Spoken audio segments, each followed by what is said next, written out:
آپ سمجھتے ہیں کہ صرف جھوٹ بولنا گناہ ہے، صرف بد نظری گناہ ہے، صرف زنا اور چوری گناہ ہے، اور آپ یہ نہیں جانتے کہ قرآن کو نہ سمجھنے کی کوشش کرنا یا سمجھنے کی کوشش نہ کرنا یہ ان سارے گناہوں سے بڑا گناہ ہے۔ آپ انجینئر ہیں، بڑے خوش ہیں کہ میں انجینئر ہوں، آپ ڈاکٹر بن گئے، بڑے خوش ہیں کہ میں ڈاکٹر ہوں، آپ تاجر بن گئے اور آپ خوش ہیں کہ میں تاجر ہوں، اور آپ کو اس کمی کا احساس تک نہیں ہے کہ میں کتنا بڑا محروم انسان ہوں کہ میں اللہ کے کلام کو جو صرف میرے لیے آیا تھا وہ میں سمجھنے کی کوئی کوشش ہی نہیں کی۔ میں مسلمانوں کی اکثریت، غالب اکثریت، وہ جو 5 وقت کی نماز پڑھتے ہیں وہ بھی، جو روزہ رکھتے ہیں وہ بھی، جو اپنے کو دیندار سمجھتے ہیں وہ بھی، جو کچھ دینی کام بھی کرتے ہیں وہ بھی، اس بڑے گناہ میں تقریباً سب شریک ہیں کہ وہ قرآن مجید کو سمجھنے کی کوئی کوشش نہیں کرتے اور قرآن مجید کو نہ سمجھنے کو گناہ نہیں سمجھتے یا سمجھنے کی کوشش نہ کرنے کو گناہ نہیں سمجھتے۔ تو آپ قرآن مجید کو سمجھنے کی کوشش فرض عین سمجھیں اور قرآن کو اب تک سمجھنے کی کوشش نہ کرنا یہ کبیرہ گناہوں سے بڑا گناہ سمجھیں۔ اور رمضان کا مہینہ جو گناہوں سے توبہ کرنے اور معافی مانگنے کا مہینہ ہے، اس میں سب سے زیادہ اس گناہ سے توبہ کریں۔ اللہ کے ہاں آپ کی بخشش اس سے کہہ کر نہیں ہوگی کہ اللہ حضرت میں تعلیم کے حلقے میں بیٹھتا تھا اور اس میں منتخب احادیث پڑھی جاتی تھی، اس میں فضائل نماز پڑھی جاتی تھی۔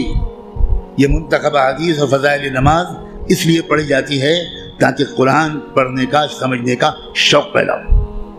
اور اگر کوئی کتاب قرآن مجید کے سمجھنے کی کوشش کے راستے میں ایک رکاوٹ بنتی ہے تو میں کہنے کی ہمت بھی نہیں کرتا، ضرورت بھی نہیں سمجھتا کہ وہ کتاب یا اس کتاب کو یہ درجہ دینے والا اللہ کے ہاں کدھر کھڑا کیا جائے گا۔ رسول اللہ یہ شکایت کریں گے قیامت کے دن، یہ سن لیجیے، یہ قرآن میں آیا ہے، اور شکایت کیا کریں گے؟ یہ نہیں کہیں گے کہ ان کی ٹوپی 4 کونوں کی نہیں ہوتی تھی، یہ شکایت نہیں کریں گے رسول اللہ مسلمانوں کی ان کی داڑھی چھوٹی تھی۔ رسول اللہ شکایت کیا کریں گے کہ اللہ یہ ہے میری قوم جس نے قرآن کو چھوڑ دیا تھا۔ آپ جس کی شفاعت کی دعائیں کر رہے ہیں وہی آپ کے خلاف اللہ کی عدالت میں مقدمہ دائر کرے گا۔ ہماری عورتیں 100% تقریباً قرآن مجید کو ٹھیک سے شاید پڑھ بھی نہیں پاتی، سمجھنا تو بہت دور کی بات ہے۔ ہم نے کبھی فکر ہی نہیں کی کیا ہو گیا، مجھے کچھ سمجھ میں نہیں آتا۔ قرآن صرف تلاوت کے لیے نہیں آیا ہے۔ اول تو کتنے لوگ سال بھر تلاوت کرتے ہیں وہ آپ خود جانتے ہیں، لیکن میں کہتا ہوں اگر آپ سال کے روزانہ تلاوت بھی کرتے ہیں تو ایک بہت نیک کام آپ ضرور کرتے ہیں، لیکن قرآن کا حق صرف تلاوت سے ادا نہیں ہوگا۔ آپ کے دوست کا خط آپ کے پاس آئے، آپ کی ماں اپنا خط لکھے، آپ دور کہیں رہتے اور ماں آپ کو خط بھیجے، آپ خالی اس خط کو روزانہ پڑھ لیا کریں گے بس؟ اور دوست یا ماں اگر آپ سے کوئی مطالبہ کرتی ہے تو آپ اس پر عمل نہیں کریں گے؟ یہی سلوک ہم قرآن کے ساتھ کر رہے ہیں۔ قرآن کیا ہے؟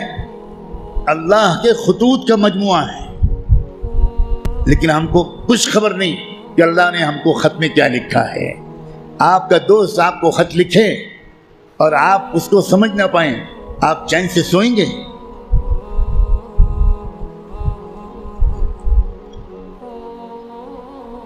کسی کمپنی کا اشتہار آپ نے دیکھا، آپ نے اس کو اپنی درخواست بھیجی، وہاں سے جواب آیا، جواب ایسی زبان میں ہے جو آپ نہیں جانتے، آپ اس دن کھانا کھائیں گے اس خط کا مضمون سمجھنے سے پہلے؟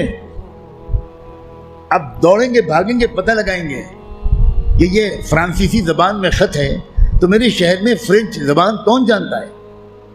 اور آپ اس کی خوشامد کریں گے کہ ذرا اس خط کو پڑھیے اور مجھے بتائیے کہ اس میں کیا لکھا ہے۔ 24 گھنٹے نہیں گزرنے دیں گے آپ، اس سے پہلے اس خط کو سمجھنے کی بھرپور کوشش کر لیں گے، اس کا جواب بھی لکھیں گے۔ لیکن قرآن ہے کہ 60 سال سے آپ کو پکار رہا ہے، اللہ کا خط ہے کہ 70 سال سے آپ کو آپ پاس آ رہا ہے، لیکن آپ نے ایسے کان بند کر رکھے ہیں، ہمیں کوئی دلچسپی نہیں اللہ کے خط سے، اللہ کہتے رہیں ہمیں کوئی دلچسپی نہیں، ہم بہت مشغول ہیں، ہمارے پاس فرصت نہیں ہے، ہم بڑے کامیاب تاجر ہیں، ہم اسٹوڈنٹ ہیں، ہم پروفیسر ہیں، ہم ڈاکٹر ہیں، ہم انجینئر ہیں، ہم پولیٹیکل ایکٹیوسٹ ہیں، ہم جرنلسٹ ہیں، ہم اخبار میں کام کرتے ہیں، ہم کہاں قرآن کا ترجمہ پڑھ پائیں گے؟ بھئی ہمارے پاس کہاں اتنا وقت ہے؟ بھگتنے کا ہر وہ انسان، ہر وہ مرد اور عورت جو قرآن مجید کو سمجھنے کی کوئی کوشش نہیں کرتا اور قرآن کے مطابق اپنے آپ کو ڈھالنے کی کوئی سیریس کوشش نہیں کرتا، خون کے آنسو روئے گا وہ شخص، خون کے آنسو روئے گا۔ ایسا شخص تو جب قرآن کی تلاوت کرتا ہے تو قرآن اس پر لعنت بھیجتا رہتا ہے۔ اب غور تو کریں، رب قارئ للقرآن والقرآن یلعنہ، یہ میرے باپ کی اور پیر کی کہی ہوئی بات نہیں ہے، یہ بات صادق و مصدوق رحمت دو عالم صلی اللہ علیہ وآلہ وسلم نے کہی کہ قرآن بہت سے لوگ پڑھتے ہوتے ہیں اور پڑھنے کے درمیان قرآن اس پر لعنت بھیجتا ہے، اے اللہ یہ مجھ پر یہ پڑھ رہا ہے، اس پر لعنت۔ اب قرآن کی لعنت پر اللہ تعالیٰ قبول نہیں کریں گے؟